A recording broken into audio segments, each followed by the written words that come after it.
नमस्कार, लोकसंदेश न्यूज चॅनलमध्ये आपलं स्वागत आहे। पाहूयात आजची विशेष बातमी।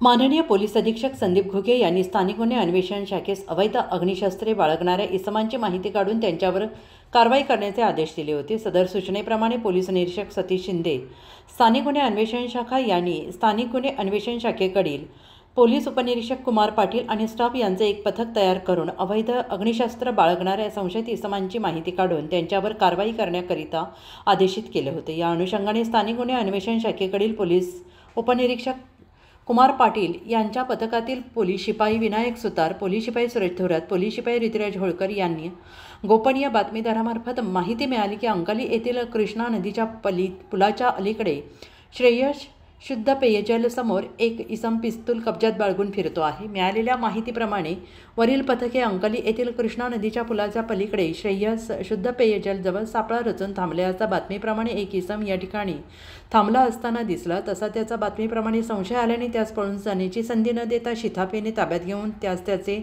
नाव गाव विचारले असता त्याने त्याचे नाव विकास अर्जुन चौगुले, वय वर्ष 32, राहणार माळवाडी, तालुका पन्ना, जिल्हा कोल्हापूर असं सांगितलं आणि त्याच्या अंगझडतीचा उद्देश कळवून पंचांसमक्ष अंगझडती घेतली असता त्यांच्या कब्जात एक देशी बनावटीचे पिस्तूल आणि 2 जिवंत काडतुसे मिळून आली।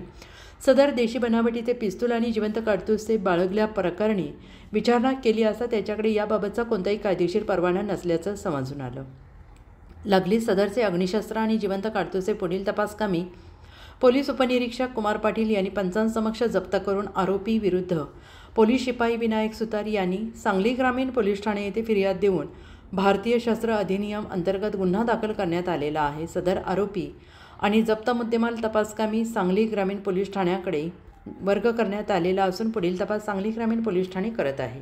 अशाच विशेष घडामोडींसाठी आमच्या YouTube चॅनलला सबस्क्राइब करा, Facebook पेजला लाईक करा, Instaला फॉलो करा।